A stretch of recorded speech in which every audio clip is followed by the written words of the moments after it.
One of the most wonderful things about working with the Awakening curriculum is that complete cessation of suffering.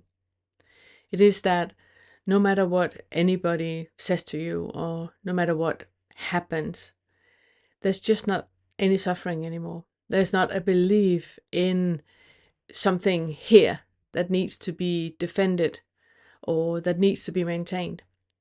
So that relinquishing of the nervous system that is hooked into a past where we are in fight, flight, freeze, or please is just not active anymore.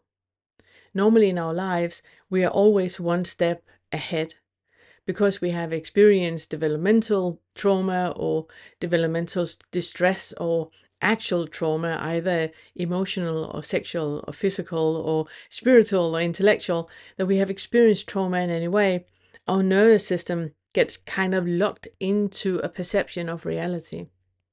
That this is how the world is. This is the way I am in the world. I'm either super shameful about something I have done or being me. I feel guilty about things I have done or things I haven't done. I am not good enough, and yet I'm still very much too much all the time. We can also be locked into fear, that we are really afraid of taking one step to either side. And it just creates a preparation in us all the time for what we fear is going to happen, or for what we really try for not to experience in ourselves, or that we don't want other people to see that we are, for example, shameful or guilty that we should have done differently. And in that preparation that we have all the time, we're like one step ahead of the situation all the time because we're so sure that this is truth, that I'm not okay. That is truth. It's like on the level of not even debatable. There's no reason even to go there, to feel into that or talk about that, because I know that is truth.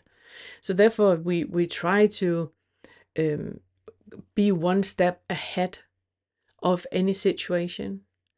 But the problem with that is that, just like if I ask you to look around you right now and you only see things that are blue.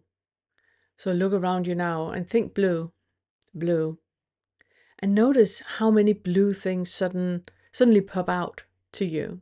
You suddenly see so many more blue things than you actually thought you had. That is confirmation bias. And we do that in our lives. When you have a belief, an underlying belief about something, that you're not okay, or that you need to be careful, you never ever know what's going to happen. So there's like an underlying belief of fear, anger, guilt, or shame. When that underlying belief is active, it is that confirmation bias. So you're looking to the world and you're engaging conversations, and you are every time you look at yourself, or you look at a situation, or you get a letter in the mail or something like that, you have those very particularly tinted glasses on that makes you believe that this is what it actually means. So there is something that you here are trying to defend for not going to be happening in a certain way. And by that, there's something that you're also trying to maintain. It can either be an image to the outside so people don't see that you're like, it's just like a shell. There's like an empty shell, and inside there you're sitting in a little corner being completely bundled up into a little ball, being full of fear. And on the outside, it just looks like you got it all and can do it all. That trying constantly to defend or maintain what you think is happening is slowly, when you do the awakening curriculum, being dissolved. And another part that is really important that we rarely talk about, that is just not there anymore, it's another level of identification, and it's that bypassing.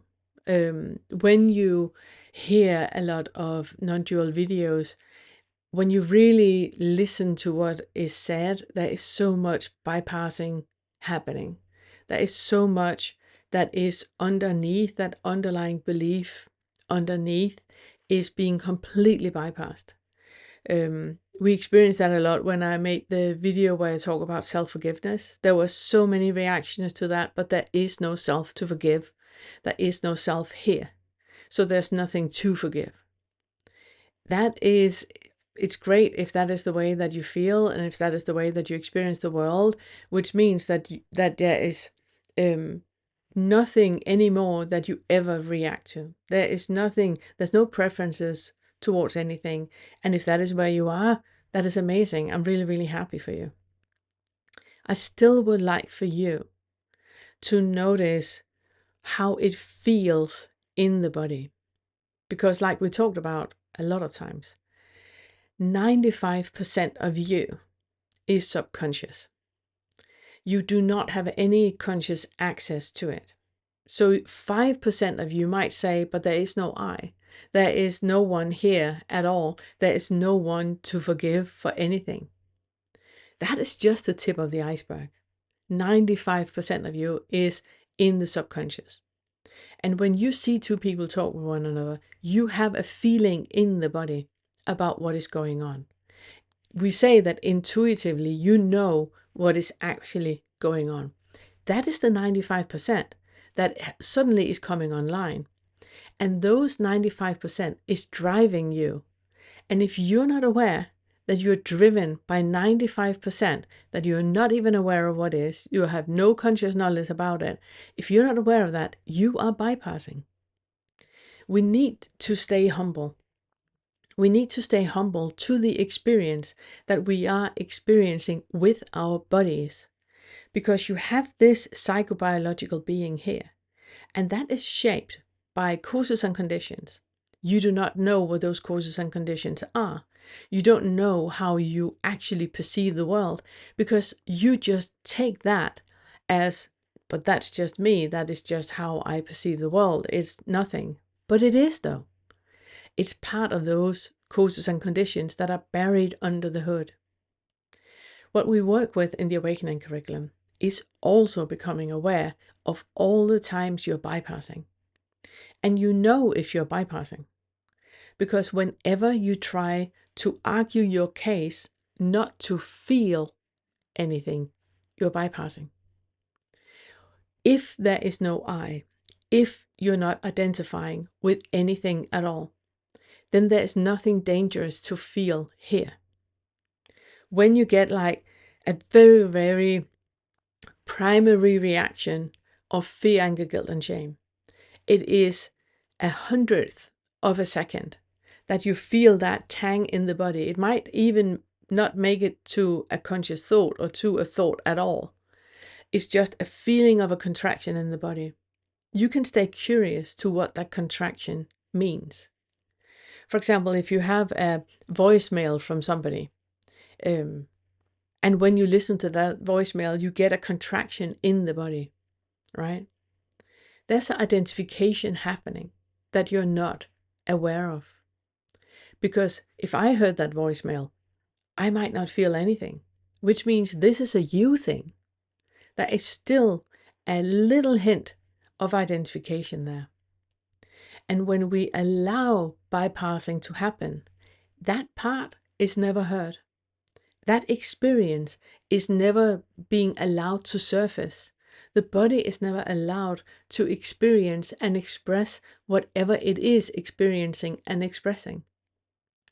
Now, we talk a lot about the bubble of reality, and there are two lessons about the bubble of reality. The first one is in the second feather, where we talk about all the underlying beliefs that has created you to you, all the things that are shaping your personality into the way that you are today and the way that you perceive the world today. The other lesson of the bubble of reality is in the fifth feather, where we talk about all the things I don't want.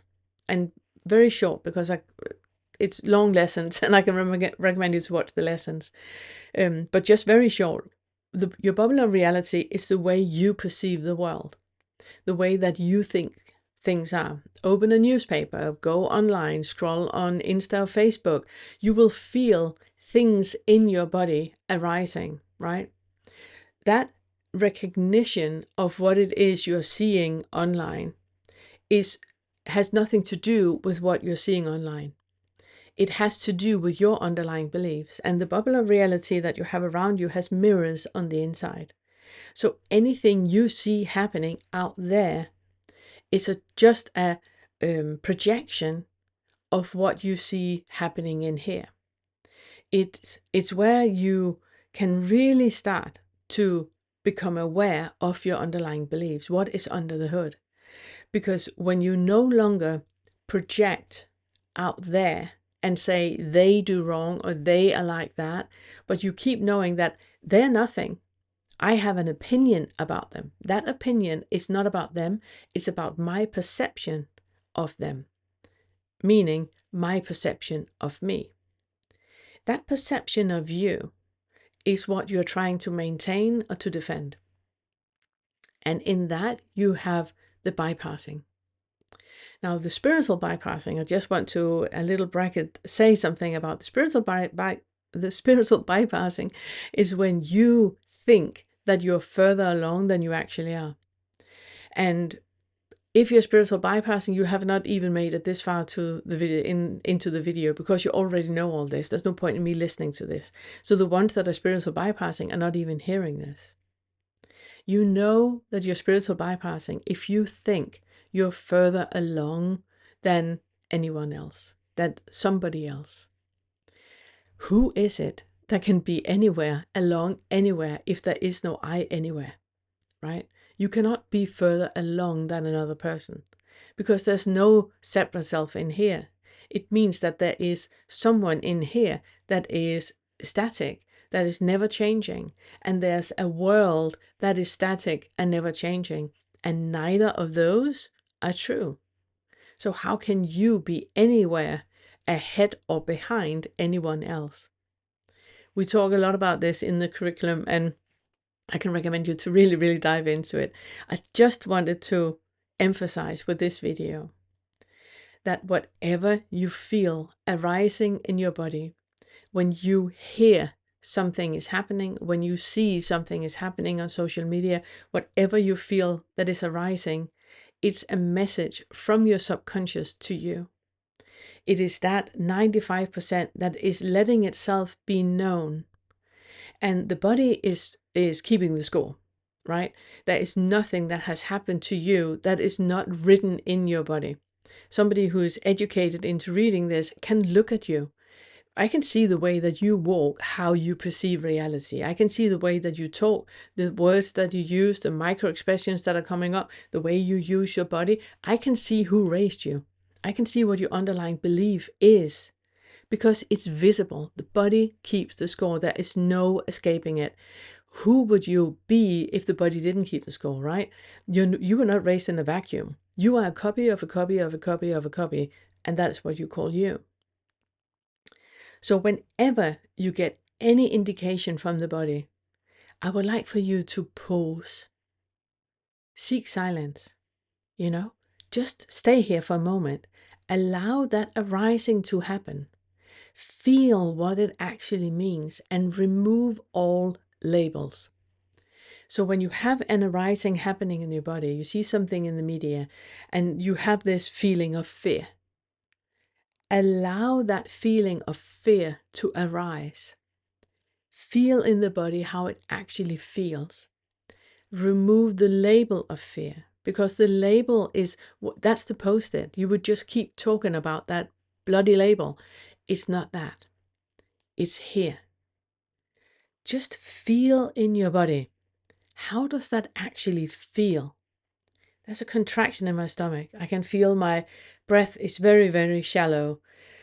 I can feel my thoughts are going into the future about securing myself and securing my loved ones and what can I do, and that grasping fear is coming up. Okay. I love you. I hear you. Label, label, label. Back to how it feels in the body. Now I would like for you to zoom in. Stay quiet. Zoom in. Notice that contraction that you have, or nausea, whatever you feel in your body. Notice where the tension is. And then I would like for you to notice, this is not permanent. This is not static. When we say that, oh, I feel nauseated, when we have that feeling, that is just the label we now talk about. Into the body, how does it actually feel? Because it's not static. You will feel that it's flowing and moving and changing, a bit like when you have a glass of water and you drop a color into it. It will start to move and change colors and change facets of the colors and react with the water. It's the same with any physical sensation you have in your body. It reacts the same way. Stay with that. That is where the true gold is lying, and it's also what you're trying to escape. Because if you have an underlying belief about I am not okay the way that I am, or have fear, anger, guilt, or shame as one of my core emotional reactions that I always get, the way that what I'm always trying to escape. What you're trying to escape is not that feeling in the body. It's the memory that that feeling is evoking. And like I said in many of the other lessons, that the basic of your personality was created from the second trimester until you're 7 years old. Until you're 3 years old is where the nervous system is created. Until you're 7 years old is where your entire personality is created, right? And most of that is pre-verbal. So whatever you experience that is arising in your body is between the second trimester to 7 years old. So the feeling in the body has not updated itself. The mental overlay has, because every time you think of something that has happened, you're not thinking about what actually happened. You think about the last time you thought of that happening. And that memory changes. We have lots of lessons where we talk about that too, where we talk about that time doesn't exist and all of that. But that memory changes. But the feeling in the body is the same. So if you have a feeling of shame, the feeling of shame is between second trimester to 7 years old. That you were not in any position at that age to deal with a feeling of shame. Being ostracized by a group was the worst thing that could happen. It's basically being let out to the wolves. You would die. So the feeling is the same. That you are maintaining an idea about you, so you do not feel that feeling in your body. But what we are inviting you to do, to really, really let go of all the underlying beliefs you have about you, is not to dive in to the memories, because they're false anyway. But the feeling in the body, that is what needs to be experienced and expressed. And you do that by, when something is arising, seek silence. Seek silence. Go into silence. Go into feeling the body. What is actually happening? The first thing you do is you describe what is happening in your body. But you need to let go of the labels, because the labels is the cognitive mind. It's the conscious mind that is describing it. We want the visceral experience. And we want it with experienced in a way where you cannot use words to describe it. You are allowing what is arising to arise, and then you start to notice that morphing that is happening, because nothing is permanent. Nothing is solid. Nothing is never changing. Everything is always in that flux. There is nothing solid here at all. So notice that, really, really dive into it. And that is the way that you avoid bypassing. By the way you can see if you or anybody else are bypassing it is that they avoid feeling. So when you allow to feel, but remove the labels, because that is just the conscious mind, the 5% that is minimizing the experience. And it's also where you experience that you are diverting from what is actually happening. Whenever you put a label on it, oh, this is shame, and everybody going, oh, it's shame, you're diverting from what is actually happening. Now we're talking about a label. We're talking about a label, the label of shame. We're not talking about how it actually feels in the body. And that is what we would like for you to open up for. And in that, your freedom lies, because there is no longer anything that you are escaping. There's no longer anything you are trying to avoid or you're trying to push away or not feel. You are open to anything. And it's also where you can do that without being swept away of shame or low self-worth or anything like that, by pulling yourself up with the meta-awareness we talked about, pulling yourself up to the 5th floor, where instead of being in the midst of the maze that you look around, you can't find your way out, you pull yourself up to the 5th floor. Then you have the view over the maze. And then you can see, oh, wow, I'm beginning to acknowledge and see and accept that I always react in the same way. Whenever people talk like that or whenever something happens, I am kind of shutting off to something. There's something here that I'm trying to maintain or defend that I'm kind of shutting off to create a facade and a distance to other people or to myself, to insights. And when you no longer have any identification with, because you're on the 5th floor, there's no identification. It's just an acknowledgement of what is arising. You can allow that to arise. And in that lies your freedom. Because you can set yourself free. Whatever is arising, whatever is occurring, it's okay. I got your back. I'm right here. Whatever you see arising in other people, if somebody really gets angry or get scared and they react, or get something and you see they react, you know it's not about you. They might point fingers and they might use a lot of words that gives you the indication that it's your fault. But there is no recognition. There's nowhere in here that it can hit, because you know that, no, that's not it. That's not it. And then you can just allow them to be in the world the way they are. And whatever is arising in you, you just stay with. It's okay. You remove the label if you start to feel shame, or if you feel the need to defend yourself, or you need to feel anything. You allow what is arising and you just stay with that. Remove the label, just allow it to arise. And by that, almost like a poof, you're setting yourself free, and you're setting other people free to be in the world the way that they are. There's no longer any identifying with anything here. There's no longer anything that needs to be maintained or defended in any way. It's just an arising. Now, this takes practice. It takes practice.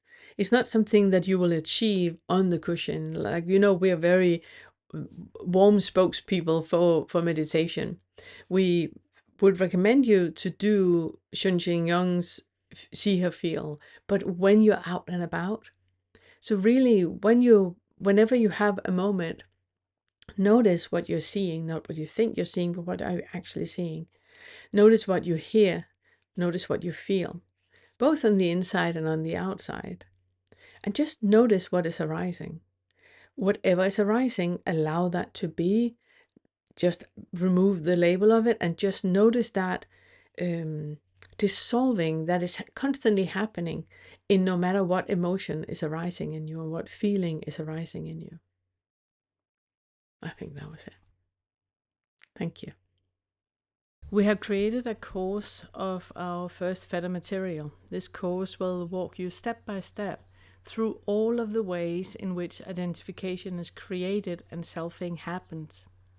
If you've been struggling to see through the self-structure or have that first awakening shift, this course contains hundreds of tools to help you discover the selfing mechanisms when they're happening, and then see through the illusion of identification that are created. Along with over 14 hours of videos, this $49 course contains a full book worth of summaries, extrapolations on the videos, written inquiry suggestions, and other text. So work slowly, leave time for integration. This is powerful material and it can be life-changing.